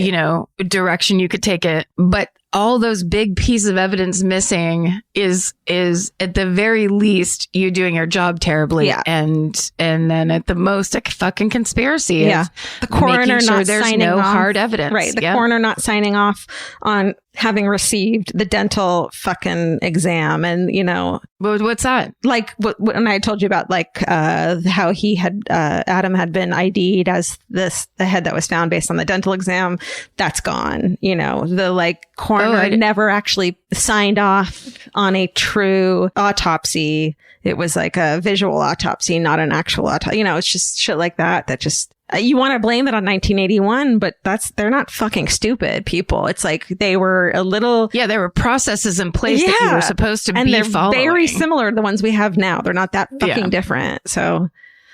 Yeah. Yeah. It is. It is. It's just a big question mark. And it's not, I understand the appeal of the Dahmer theory. Yeah. Yeah. I bet if you were in Florida right now, you could walk out on the sidewalk and see like 2 dudes that look like Jeffrey Dahmer. I mean, I think it's a look. Yeah. I bet you could look at the chair right on the couch and fucking look at someone who looks like Jeffrey Dahmer. Why are you got those? How come your transition lenses are gray again? I know you think those are in style now, but I know your members only your tan members only jackets, cool. But I know you're all about convenience, but question if your boyfriend thinks it's cool to dress like a fucking serial killer every time. Should we do some a couple hometowns just to lighten a couple the mood? Fucking hoorays? Oops, yeah. I'm sorry. A couple fucking hoorays. Okay, here's my first one. This is from Oh Lo You Didn't. A former patient born extremely premature, weighing only a pound, just celebrated their first birthday. Fucking hooray for preemies, the strongest and most resilient humans ever. That's beautiful. Wow. Nice. That's so beautiful. This one's on Instagram from AWHN84. My fucking hooray this week is that on Sunday, I got to help Burke County Rescue Squad rescue a dog stranded in a 30-inch sinkhole in Pisgah National Forest, Western North Carolina. We built a haul system and lowered a rescuer and a big bag of beef jerky down the hole. And he calmed the dog and made a harness for him so we could haul him out of the hole.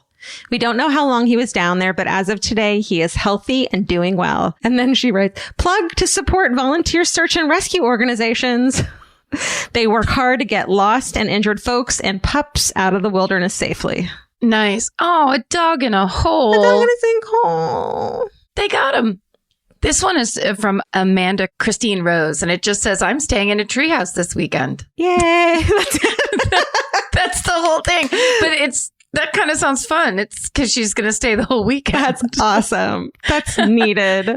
Amanda, write back and let us know how your treehouse experience went. I'd like to see some pics. Vince and I realized that we haven't spent one night away from our house in 2020. And so we're staying in a cabin next week. And I'm so excited. Perfect. That's good. A little change of pace. This is from Kelly Reichart _art. And it just says, leaving hospital today after breast cancer surgery. Fucking hooray. Fucking hooray, girl. Hell yeah, yes. Kelly. Congratulations. You did it. Envision big shields in front of you of strength and throw some pottery. And fortitude. Get a moo-moo and throw some pottery for relaxation. Okay, my last one's from Tara Loves Tea. And it says, I met my current boyfriend because I started going on walks around my neighborhood due to COVID, and he is my neighbor. We've never talked until I saw him leaving for work every morning. We connected and are now moving into a house together next month. Oh my God, I'm your neighbor. Tara Loves Tea. What if in the beginning of this episode we're like, don't move into with someone after only 3 months? She's like, shit. Delete. Oh my God, it's the perfect ending. Where we're like, girl, you go for it. He's probably the best. He's definitely never been on Love Fraud, but just in case, please watch that documentary. Google his ass. Oh my God, that's so cute. She started going walks. I still believe in love. I still believe. I know, that's the cutest. What if you're like, you're out there and you're wearing your sweatshirt with the thumb holes that keeps it pulled down and you're doing your walks. You're being very taking care of yourself. And here comes a wonderful professional man leaving every morning for work during quarantine. Where do you work, sir? Hopefully outside. Hopefully you're you're a landscaper. But you see some hot guy leaving for work every day. Now it's love. And thank God, she's like, thank God I wore my mask that says, ask me about how cool I am. Because he was like, hey, how cool are you? And then he was like, ask me about I'm single. And he was like, hey, are you single?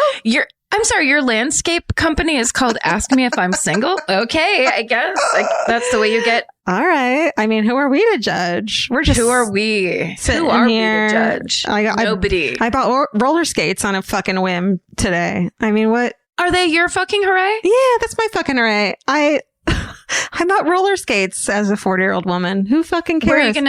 Where might you skate? I'm in a really awkwardly tight skate walk in front of my garage until I'm not terrified of skating.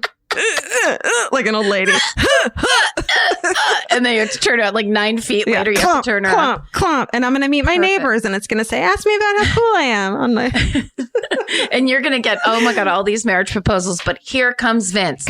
Once again proving that letting him move in was a good idea. Turns out he didn't steal all our furniture and Mimi. He was just getting it all cleaned at the cleaners. And now we have a lovely house. It's all fine. What's your fucking hooray? Everything's fine.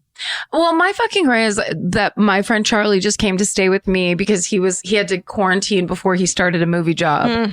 And it was hilarious. It was so fun. And we were so lazy. It was like we were just justifying each other's worst habits. Yes. And it was really relaxing. And I realized in COVID, I'm having a lot of weird reactions to things that aren't that big, that feel very big. And it's hard to keep things right sized where it's it's just business. Nothing's going to happen right now. But it feels like, oh, this is it. We're done for. There's a lot of those kind of things. And when there's one other person in the room to just go, is it me or is this person a total asshole? And they're like, no, you're completely right. That's all you need. Are you talking about me? So, well, sometimes it just depended on what we were talking about. Look, the topic changed from night to night. You know what I just decided? You know what I just decided? What? Vince and I are coming over on Sunday to distance hang with you. Fucking to my house? Period. Yeah. You don't even, if you're not Get there, over here. Fine. We're coming on Sunday. You and I have not spent enough FaceTime together and it's crappening. No, you're right. Please do. I would love it. Okay. It helps. It's so nice because look, I'm very good at being with myself and I, don't get like fraught, but it really is like what you're saying. Just sit like you and me and Vince standing in the pool 8 feet away from each other, gabbing it up. Yeah. It's like, it's balm for the soul. It's fucking ask me about how cool I am time. And it's going to crash. Look, you're both going to try to ask me to marry you. I'm going to call the police on you because it's illegal. What if it says ask us if we're single? And it's like, hey guys. Hey, you guys. This is uncomfortable. First of all, I don't need to ask you. I know you're not. Your mask doesn't make you not single. Oh, that's the thing. Ask me if I'm single. Guys, thanks for listening. We hope you're living your best quarantine life, whatever that means for you. All right, guys, we were trying to say goodbye, but now we really are saying goodbye. Yeah. So stay healthy, stay indoors, wear a mask, and stay sexy. And don't get murdered. Goodbye. Yeah. Elvis, do you want a cookie? The best time to think about home security is before you need it. That's exactly why there's Simply Safe. Traditional home security only alerts you after a break-in has already happened, and that's too late. Simply Safe is changing that. Simply Safe's US-based live agents identify threats on your property and help deter them so intruders never get to your house. The system is customizable so you can build one that fits your home and your specific needs. The 24/7 professional monitoring is effective and affordable and won't lock you into a long-term contract. I think that's what's so scary for so many people is that long-term contract. And like, what if it turns out you don't like it or need it, but they don't have that because they know you'll like it and you'll know that you need it and feel so much safer when you have it. Like at this point in my life, I would never go without a security system on my house. I just feel safer with actually having Simply Safe around. There's a whole staff at Simply Safe that's waiting to talk to you and help you out. Right now, you can get 50% off your new system by visiting simplysafe.com/MFM. That's half off at simplysafe.com/MFM. There's no safe like Simply Safe. Goodbye. Cheap Caribbean's Jet Set July sale is here. Right now, save $200 on vacation packages of 4 nights or more with promo code 200BEACH. Whether you're dreaming of Cancun, Jamaica, or the Dominican Republic, your next vacay just got more affordable. Don't let summer pass you by without the beach. Use promo code 200BEACH and get more sand for your dollar. Head to cheapcaribbean.com today to book your beach vacay. Goodbye. Capture your favorite summer feeling with Pandora Jewelry. Discover a collection inspired by the sunshine, freedom, and moments that make the season unforgettable. From sun-kissed metals to personalized pieces ready to be engraved with your summer mantra. Each design moves with you from beach days to golden nights and every memory in between. Shop Pandora Jewelry's new summer collection in-store or online at pandora.net and let your summer unfold. Goodbye.